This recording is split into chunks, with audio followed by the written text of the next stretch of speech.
Welcome back to the Broad Street Benchwarmers podcast. My name is Adam Den. Ethan Leviditis and Carter Watson are here with me. Michael Cormelos, unable to join us. He is still recovering from today's Philadelphia Phillies game, which he sadly attended. We wish him the best and a speedy recovery in that regard. But how are we, guys? We're good. We're good? This is not a hockey podcast, but the Flyers are doing great. Yep. We should make it a hockey podcast. Sixers won a game. Yeah. And the Phillies exist. Yeah. And the Phillies. No, it looks like the Sixers are headed for the 7-8 game, and they will, I believe, because of the Orlando loss, host a home playing game. So that's going to be a lot of fun, and that'll probably end up being Tuesday. So very excited for that. And town's lit up orange. What can I say? So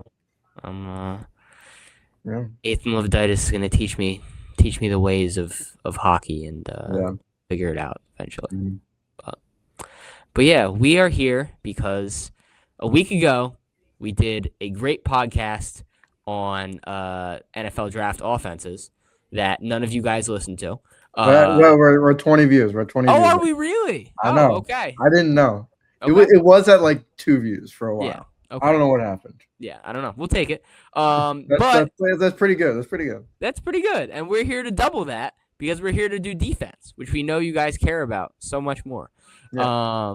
So this is actually, I mean, outside of joking, I think a much better defensive class than it is an offensive class. I don't know what you guys think, but I'm excited to talk about these guys. Yeah. So gonna do kind of a loop around of position groups, kind of like we did last time. And I thought the best place to start is probably, I mean, not only the first place on our Google sheet, but also the most important place to start. And that is with this edge class, which has caused a lot of, I would say, debate over the last couple of weeks. And therefore, it has made things interesting at the top of the draft. So I'll start and just go around. Who is your guys, I'll say, favorite top of the line edge prospect in this draft and why? Sell me on what these teams should be looking for. Okay. I'll hand it off to Carter just to see. It's Bane for me. It's not all that close. For me, the mentality I always have when grading players across any sport that sometimes fails me is if the biggest concern about a player is something regarding frame or your build as your physical build, I'm probably going to consider you the best player at your spot. There's exceptions to that, but Ruben Bain's not one of them. I think he does everything so well, and it'd be better if he had longer arms, but he doesn't let that stop him, particularly in the running game where you'd be concerned of him struggling. He's still a very good run stopper. And so I'm not really worried about much of anything except for the lack of length. But everything else, it's beyond impressive. The production's there. When you watch a Miami game, just about any game from the time he was there, he stands out immediately. So, yeah, I go Bane pretty easily. I would agree. I sometimes get lost in the sauce as being like, well, guys, this guy's a 10 res, but he's not. This is not really the same case. I mean, he's obviously very gifted athletically, but has a production to back it up. Arm length is always tricky because, like, last year I was like, well, Campbell, who cares about the arm length? That happened, but yeah. I don't know. I just have more, I guess, trust in him overall, just like especially in the run, and has inside-outside flexibility, which I think is valuable. The one thing that, I mean, if we recorded this 3 hours ago, it'd be very different. Like, I'm being serious. Like, he could be edge 2, probably. I mean, honestly, probably. I think he probably is. Yeah. What do we know about this, though? Like that's We my just besides. I don't know. We just know that he's interviewing with teams right now. Like I know he just had one with the Chiefs, and then it's just I don't think I know anything about this. What are we referring in to? 2024. He was in an accident that led to a person, I think he was 22, getting in a coma, and he passed away. Okay. And that was completely unreported, and Miami didn't say anything, or the ACC or NCAA or anything. So it's really Out of the blue, a week I think before it's it should be taken seriously because I mean it's he is in the first overall pick conversation for majority of the cycle, and now who knows where he's going. And I'm sure a lot of teams that like value character are going to like take him off the board completely, and we'll have to see what happens. But it's not entirely different from Mike Green, but it could almost be a similar situation where you're just like, this guy's incredibly productive, he's got the athleticism, but some teams just have a threshold and like have standards that would not align with this situation. Yeah, and I think the thing is too, like it already looks like he was slipping. And whether that was due to how he tested or the workouts, or there were rumors of character concerns, right? And so maybe that was it. And that was it. Yeah. But it all kind of comes to the fold. I think purely as a player, though, I'm in complete agreement with you guys. He reminds me, I keep hearing Brandon Graham, and I think that's a great comparison. Mm-hmm. Like, I think the way he almost leverages his lack of arm length in the variety of pass rush moves that he does have when you see it on film. He's almost working onto the inside of tackles very often instead of trying to beat them on the outside. And I think that's very interesting. So I think he's going to be a really good, productive player in the NFL. You just have to continue to worry about that. I will mention David Bailey, though, since we probably, I don't think he's going to be anybody's favorite under the radar edge prospect. But, he's certainly a guy who will go very high in this draft, who I had a pretty high grade on. I think we've gotten a little bit maybe lost in the sauce in the kind of speedy, athletic build due to some of the guys who've come out in the years. I understand it a little bit with him. I think there's some really good stuff on film. I worry a little against the run. I worry a little with his motor overall, but I think he's a good player, and I think he'll be a good player in the NFL. Yeah. And in like a ultimately weaker class, I understand why he's being considered as high as 2.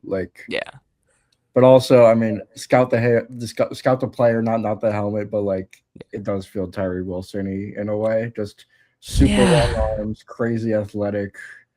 Well, the thing is with all these Texas Tech guys, just insanely productive, and collegiately, that can either mean everything or nothing at all. So it just comes down to the tape, and I think tape's good. So tape is good. It's not, but it's not like.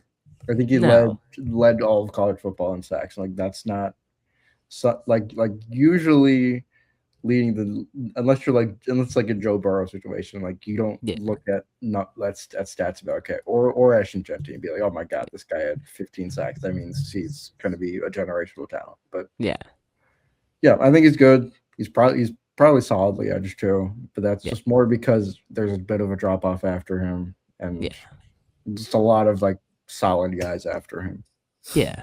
No, I think the biggest thing for me with him was watching that game where he went up against Maxi Anichor, who we talked about so much last week, and how stellar he was, and he was not great in that game. So I think that kind of lived in my mind when I was evaluating him. You kind of referenced it though, Ethan, and a big drop off and a lot of under the radar guys in the rest of this class. And so I'll ask then, who is your favorite edge who is not one of those 2 guys? It doesn't have to be your third edge off the board, but just your favorite guy, maybe a guy who's slipping under the radar. I can't say slipping under the radar. He's gotten plenty of attention, but he is my third edge off the board, I think. I'm going to go R. Mason Thomas. Wow. You best. Wow. I mean, In fairness, it's between him or Messidor. I have not decided, but it may well be our Mason Thomas. Coming in He's a hot. player that you didn't get to see as much as you have liked in terms of he played, I think, 8 or 9 games in 2025, but 2024 he had a full season and he was exceptional. I think some players kind of got onto the radar in the past year that have jumped ahead of him, but he's still my favorite prospect in this class. Or not my favorite prospect, but my favorite of the non-consensus top 2. Yeah, I think that players that excel as much as he did in pass rush on tape, that usually translates to the point where you let the rest of it figure itself out. I don't think he'll be an absolute slouch in the run game either. And also, I've mentioned this before to the two of you privately, but I'm not that convinced about Messidor's run game either. So I really like our Mason Thomas. Yeah. I think he's a good player. I think my biggest question is just the size again, right? I mean, this is another undersized guy, and I'm not sure he leverages it in the way that Bane does. So that's really my only worry. But the advanced numbers are off the charts. Like it wouldn't shock me if he ended up being a very good player. I just think his ceiling might be limited. All right. Adam mentioned him for a second, so he's gonna be mad. That actually, no. No, take him. Take him. I have another guy. Okay. Well, yeah, you said 2 guys, and one of them I Yeah. was mad at, and I'm gonna go with Gabe. I think it's Hawkes from Illinois. Okay. He's, I mean, maybe a little light, like 260 is like, it'll do at the pro level. He's got enough size. He's been productive.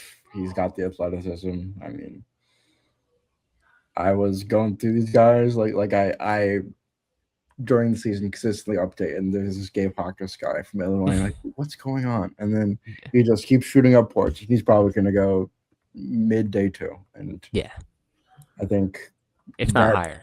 Yeah, if not higher. And that production in the Big Ten, I mean, according to the next gen stats, he had the 3rd best athleticism, 8th best score overall for the position group. So yeah, I'm high on him, and he's not. I think he's like in the, I would say, 3rd tier. Like, you got your first mid first round guys, but then him, it's like him and our Mason Thomas, and then yeah.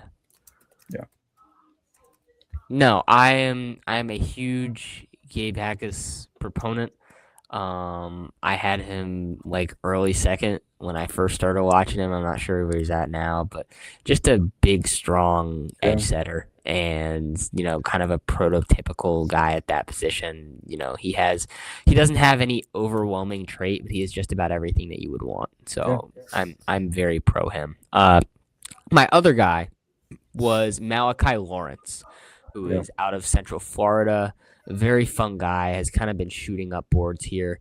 Another guy who, is on the older side, right? We just talked about Mesidor and kind of him being on the older side.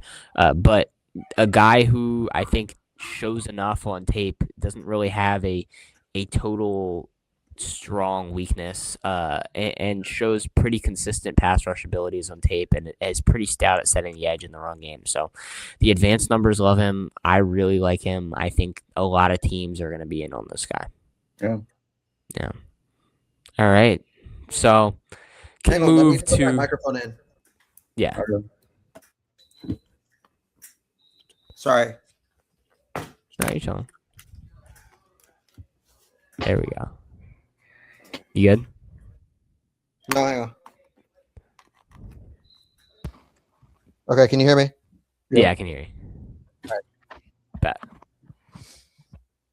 Now we can move to the inside, which is very, I'll say, strange this year. Weird.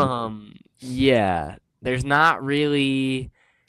There was a guy, and I think as we've all watched more and more, there's less of a guy. And so I'll just ask you guys generally, what is your sense for this defensive tackle class, and how have you looked to kind of figure it out? It's I'm good. you can go ahead. No. I mean, I don't have. I don't. The issue is I don't have much to say. Yeah. So, I mean, well, Carter, you can give your spiel. I mean, yeah, I think it's fine. It's not that impressive. I still like Peter Woods. I think that he's got that level of athleticism that gives you a decently high floor. And he won't be like bad. He'll be able to like kind of bully people at the line of scrimmage here and there if everything else fails. I think that there's something there, and this could be my biased one. I got one biased one of the offensive one, but I still really like Caleb Banks. People are going to question the what am I trying to say? The production, but those Florida teams just were not very good. And the fact of the matter is he played 3 games. That's a concern, but he had some good tape versus LSU in 2025. He had great games all throughout 2024. There's definitely something there. He's got a very big body, and he's strong as a pass rusher for somebody his size. So I mean, yeah, I'm Caden McDonald's fine. He'll be a contributor. I don't really care much about the rest of this though.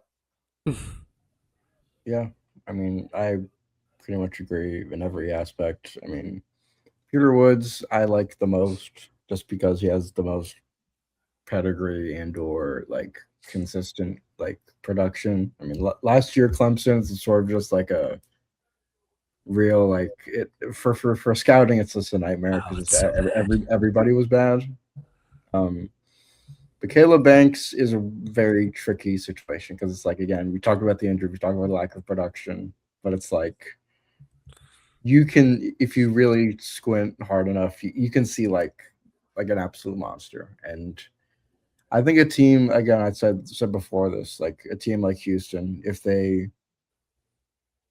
have a pick to burn at like what are they at like 27, like sure, go ahead. I think in the right system and with the right, guys around him, I think he could be very productive, but or at least valuable. Like you don't with big defensive tackles, it's not going to be about production. It's going to be about like stopping the run and making getting opportunities for his guys around him. But yeah, I mean, Caden McDonald. I mean, I also said this before, but like it is this again. I always scout the player, not the helmet, but it does feel like a Tyreek Williams situation of okay, he's the most notable guy from this defense and who or like most touted on the defensive line if we're not counting Oliver Reese, and then well, Ohio State went to college football playoff, and I mean, Caden McDonald was like quite good, but I just think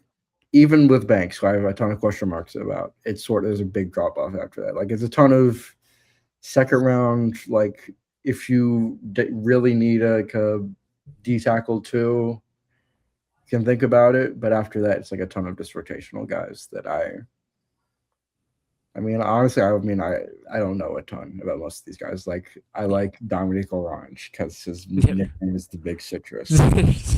And Dante Corleone because he's called nickname as the Godfather. But like as players, yeah.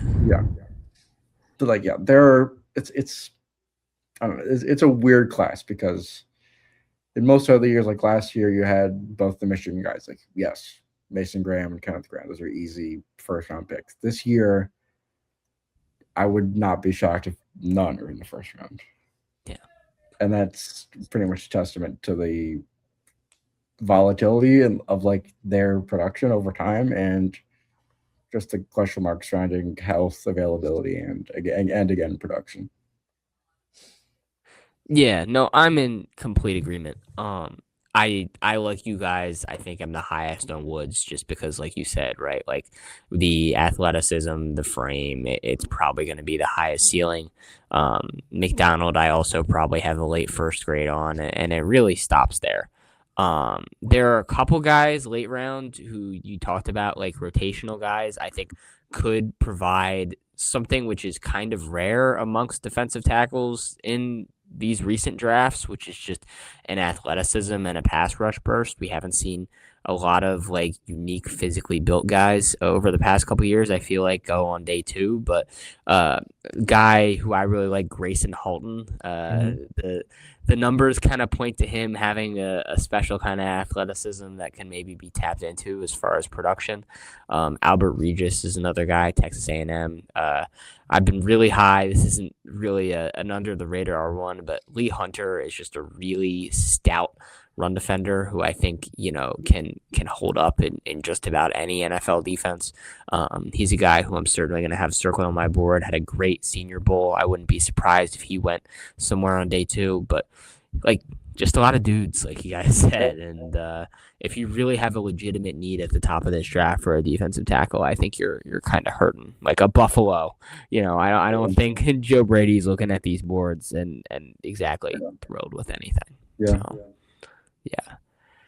But yeah, can move from there into really the quarterback of the defense, but also a position that has kind of become hand in hand with edge rusher, with the amount of edges in this class who could be linebackers and linebackers who could be edges.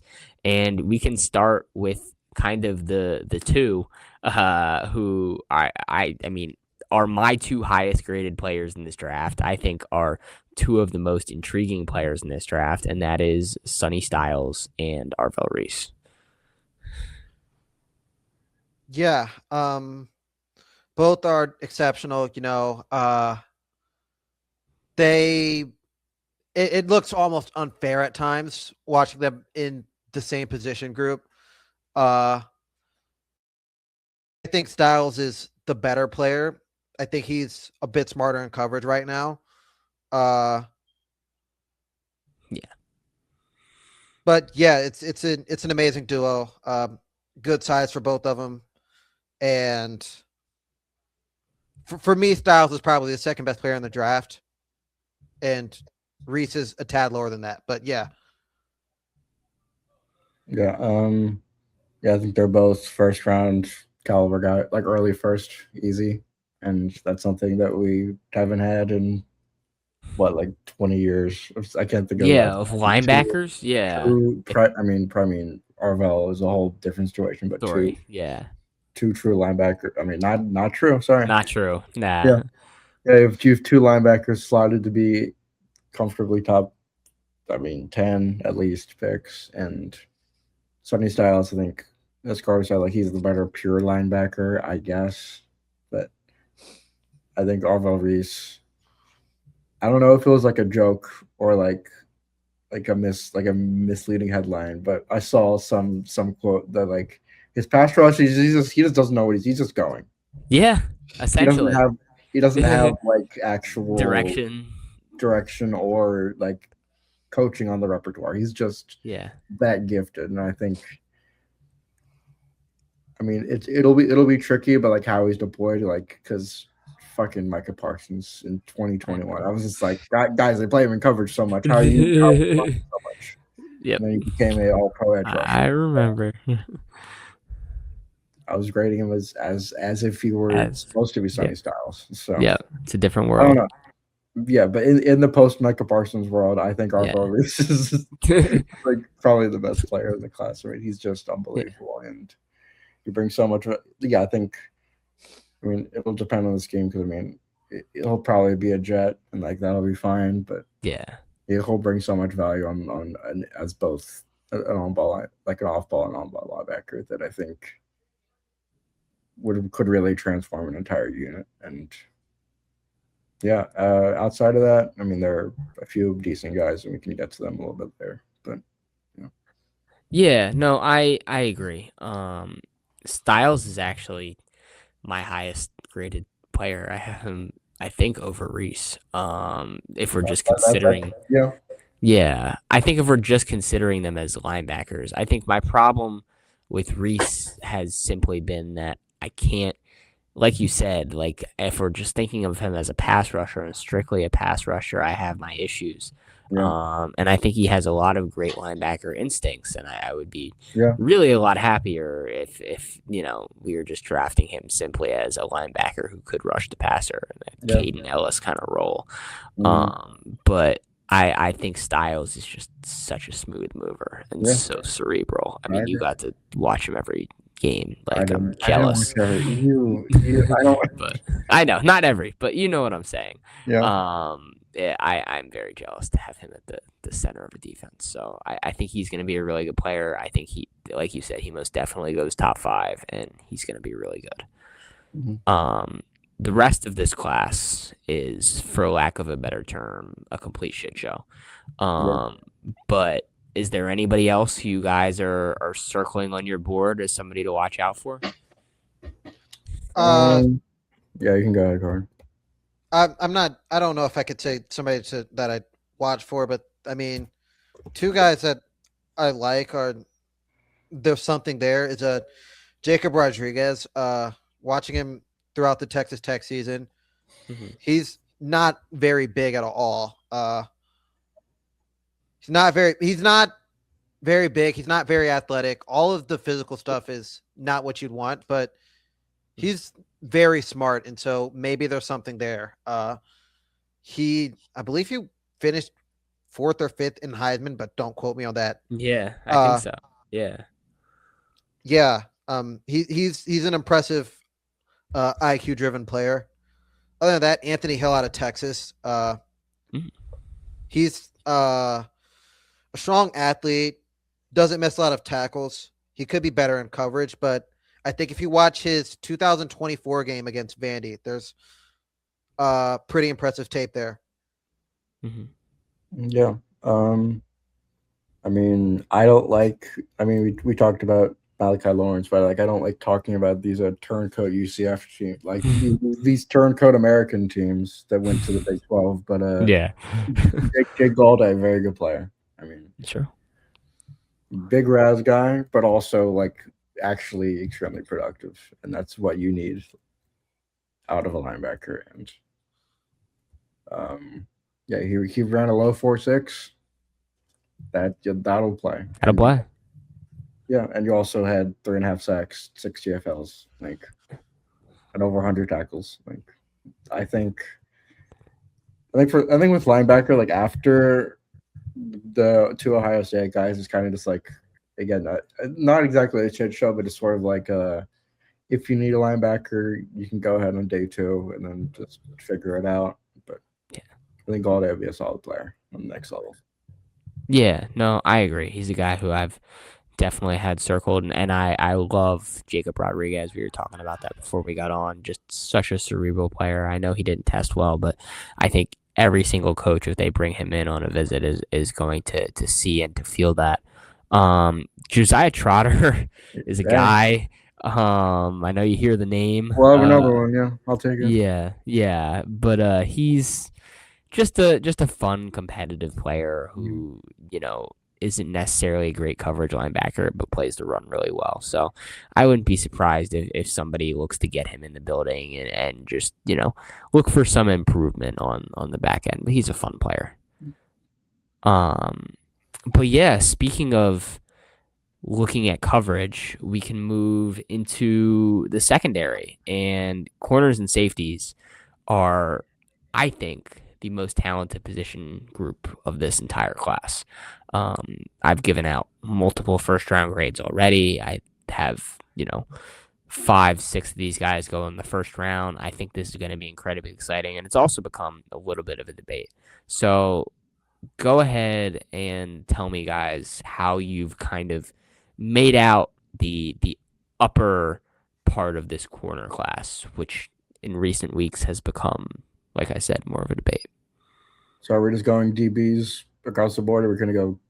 We can. Do you want to go corner safety, or just want to talk corners? I would start with corner just because I mean, there are three solid guys in safety for Yeah. me. But corner for me, it's like I know one guy. I can trust one guy for a fact. And then after that, it's like you can talk me into Jermon McCoy. You can talk me into Braden Cisse or D'Angelo Pons or Chris Johnson. Like, okay, yeah, Colton Hood, sure, yeah. But I mean, obviously at varying degrees, but Yeah. it's kind of tricky. That's why you need so much. Why versatility is so valued now at the defensive back area. And I think Delane's the strongest. I mean, he's consistently been mocked and projected as such. So I'm not breaking any news there. But Jerron McCoy, I understand why he's falling. Obviously, he missed the whole damn season, but incredibly productive in 2024. But after that, it is. I didn't say this with linebacker, but here I think it kind of is a shit show. It's like Avion Terrell is possibly going to be a third or fourth corner, and that's not really boding well for like a super. Okay, I think it's a strong class, but it's really weird. Because again, he's like a small, tiny, small slot, yeah, super light guy, and then you read small D'Angelo Pons. Like, yeah. I mean, obviously that's his role, but like, yeah, like I like. No. I like Chris Johnson. I like Braden Cisse, Keith Abney. Like these are cool guys, but not to the caliber of like most years. Like I think a lot of solid guys who I think can contribute. Yeah. But Delane, I have the most confidence in pretty comfortably. Yeah. No, I think it speaks to the positional versatility and the way things have changed, right? Yeah. Because, I think back to a couple of years ago. I think back to a guy like Mikey Sarenso, right? He's my comp for Avion Terrell. And like, you can have smaller outside corners now. I think about Devin Witherspoon, who constantly gets lined up out there. And that's perfectly acceptable, but I think there also is, like consensus, a ceiling to that. You've seen, throughout the Seahawks playoff games, the way they've leveraged Devin Witherspoon has been the reason why he's been a lot of the reason why he's been so successful. I think if he lined him up on every single play next to Puka Nacua, we kind of know how the result would go. So I think a lot of it is about scheme fit, but that's made things a lot more difficult. Yeah. Carter, you got any feelings on the top? Yeah. For me, it's McCoy at the top still. Really? It's obviously tough when you're talking about a guy that missed the season before he's declaring for the draft. But the reason why I've managed to make myself ignore that is Jamar Chase into 2021. Obviously, this is a very different situation because Chase sat out and Jermon McCoy was unavailable. And the concern for me with McCoy is how are the injuries and does the medical stuff check out? If it does, then it does, and he's my cornerback one. I think after that, I'd go Delane second, and then from there, it's strange. From a purely film standpoint, D'Angelo Pons would be my third corner. The issue is that he makes even Avion Terrell look like a absolute mammoth of a person because he's just not very big. Yeah. But I think that right now I sit at McCoy first, pending whatever physicals we're waiting on, and then Delane goes second for me. I think he's got the long, slenderish kind of build that's beginning to take over the league almost at the cornerback position. And then after that, I want to say Pons. I think I'll go Terrell though. Yeah, I think that's fair. I really wanted to like Jermon McCoy when I turned on that. He's like good. He's good. He's very good, but he's very grabby. Yeah. Very, very, very grabby. That won't work. No. Yeah. Unfortunately. And not very big. Like big enough, like good size for a corner, but not good enough size, I think, to be as, undisciplined on the outside as he is at times. I think Yeah. it's something that can be fixed at the next level, but I was surprised because I was reading all about him. I was like, oh my God, this is like a corner built for Adam Den. Like he's like this, average size outsides corner who plays well above, what he's expected to be as far as, how he outmuscles these giant outside receivers. But that's a lot of flags, man. That was tough for me. Mhm. I really like Delane though. I think Yeah. there's nothing he's bad at.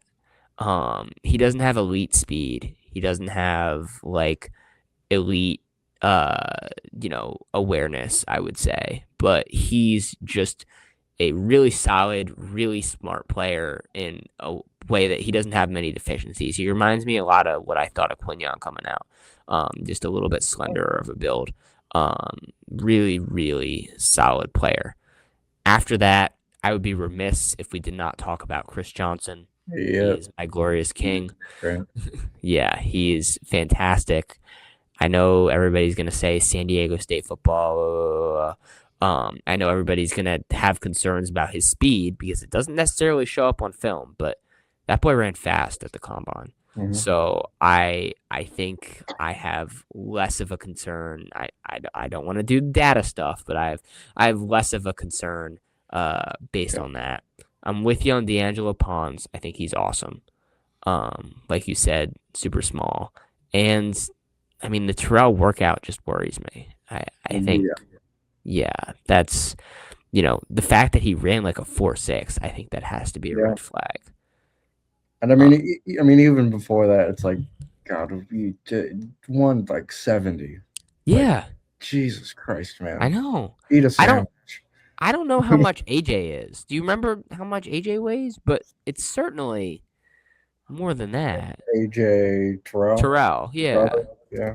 Yeah. I mean, yeah, he was also like really quite like coming out. Right now, Yeah. he's 401. He put some work in. Yeah. But I think about, and even like Nate, remember when we watched Nate Wiggins a couple years ago? If he had the same. Fucking Clemson, get your shit together. Yeah, I know. Like, it's all these like corners, but Michael swears by him. And I understand. I can't think of a time. I mean, no, he hasn't. He's sworn by never a Clemson player, that is bad true. Clemson player ever. So. Yeah, but go ahead. No, go ahead.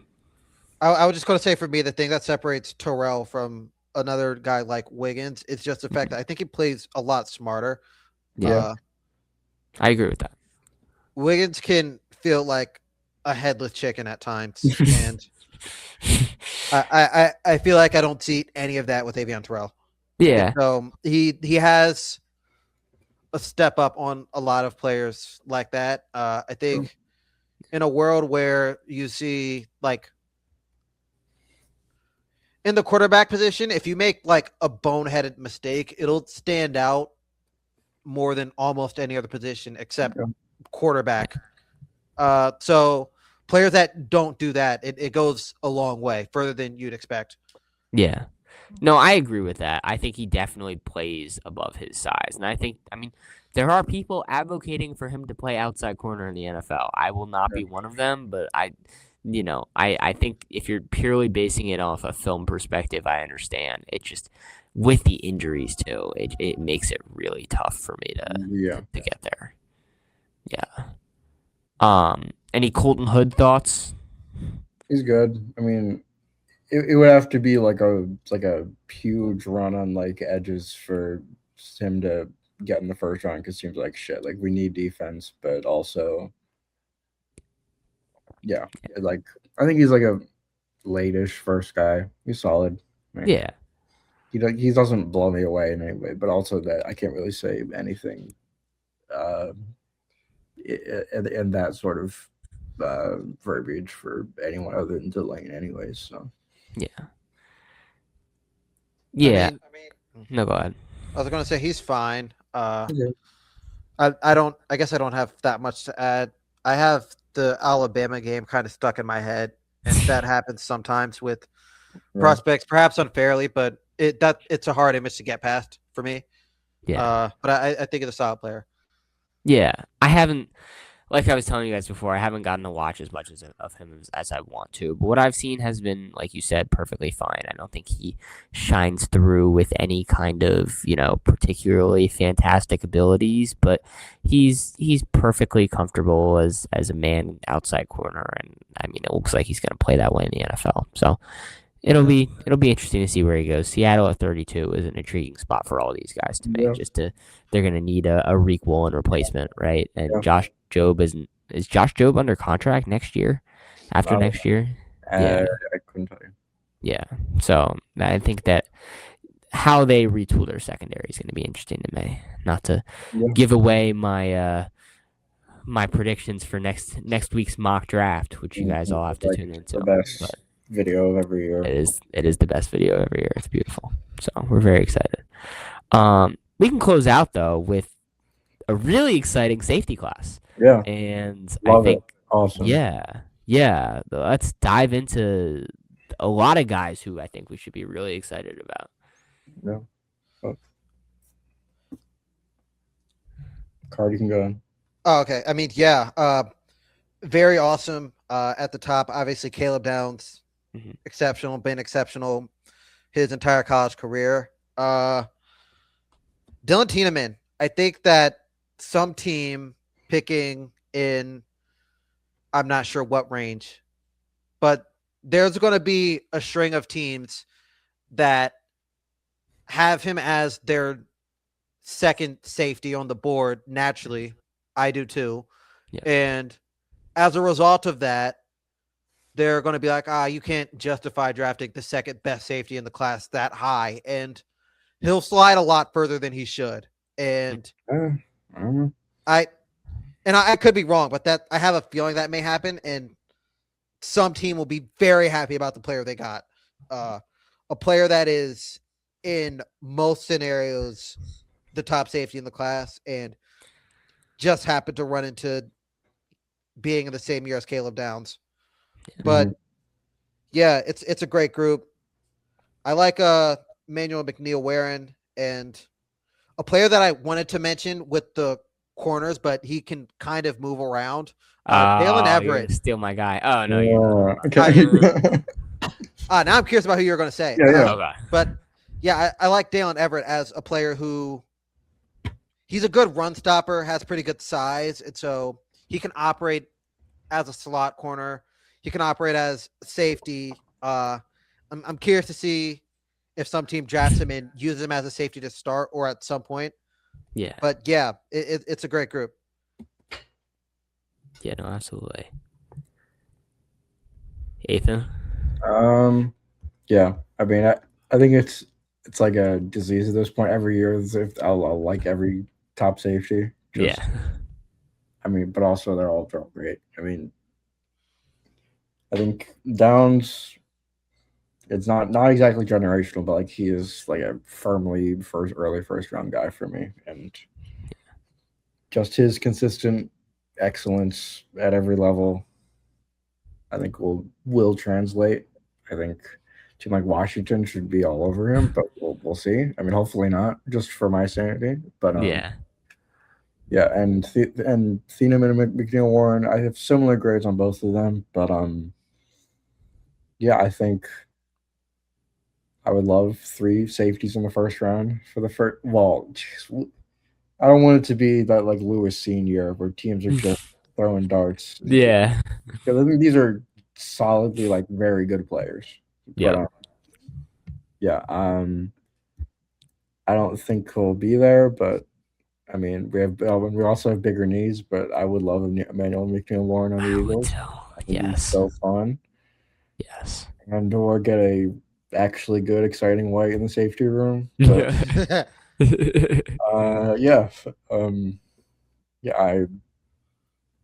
mean, it's literally every year. Like last year, I was like Nicky Moore, and then the year before, what was it in 2024? I need to go on the drive, but like I was like, guys, Brian Branch, and then That wasn't Yeah. 2024. That was the year before. God, I forgot. I I put can't all. even. Yeah, but they're all That, backlogged on that the was the front Cam Kinch. street. I was like, guys, Cam Kinch. Guys, Were you really? I was Cam Kinch, and Oh he's kind of god. good. Yeah, he's fine. And then that was the before it was Hamilton and Brian Branch, and like those were pretty chalky. But Yeah.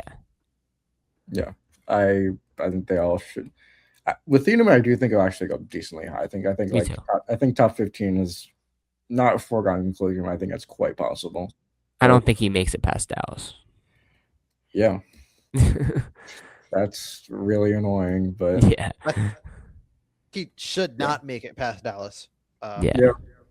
Never know what those guys are going to do. yeah, No, it's just you don't positional value. I do understand the positional value thing, but also so many teams need versatile DBs, and especially a team like the Cowboys who have enough draft ammo to address other needs with their other first round picks. So Yeah. And coach, defensive coordinator who's relied so heavily on, as part of their scheme, relies so heavily on a box safety to be able to be stellar. So right. yeah. I'm in complete agreement. McNeil Warren is a guy. I mean, you guys talked about how cerebral Downs is. I love him. Thieneman's so cerebral. I think McNeil Warren kind of flies under the radar with how smart of an NFL player he is. He's just constantly in control and coverage. And his ability to create turnovers as well is really solid. He could be one of these crazy hybrid safeties that everybody talks about if he really wanted to be. And so I'm really excited to see where he goes and how they kind of look to involve him. He's another guy who, I mean, I know I keep talking about Seattle, but man, give Seattle all these DBs and let them just run around. They'd have another Nick Emmanwori like that. 2 Nick Emmanworis on the field at the same time would just be ridiculous. Or even I mean, if Cincinnati was gonna trade back, it would be so much fun there. It's really fun. The guy who I thought you were gonna be talking about, Carter, is not even really a safety, but I don't know where he's going to end up. He's just an incredible watch, and that's Keontae Scott out of Miami. Yeah. He could end up being a really good nickel. He could be a safety. I mean, shit, if you want to try to play him as an outside corner, I wouldn't recommend it, but you're welcome to try. He's just a smaller player who's fantastic in run fits and getting consistently better in coverage despite his lack of size and physicality. And so I'm really excited to see how an NFL defense attempts to use him. There are times when you watch that Miami team and he just wows you with his ability to be all over the field. I think he's a really, really exciting player. Yeah. I mean, I know we brushed it off with the Mesidor, but also 25. Yeah, it is true. I put all the logos in here. He started off at Snow College. Yeah. You gotta work your way up, Yeah, I mean, hey, I love community college and FCS guys getting it. That's awesome. So yeah. But also, it does translate in you being very old once you get to the draft with all this eligibility nowadays. I'm glad. Yeah, after that Nick Saban video, I think I'm kind of over it. Yeah, fair enough. Fair enough. Yeah. With Scott, the developments he's made have been exceptional. If you saw him at 2024 in Auburn, There's nothing you could say to anyone that could convince you that we'd be talking about the NFL draft and mentioning his name at all in any function. Yeah. Part of that is getting him away from the outside role, which to your point, no team should really try him outside. It's not going to work. But he's a very fun player. Yeah. Who are we firing tonight? Well, I mean, on behalf of Michael Cormelos, both Kevin Long and Rob Thompson. Beautiful.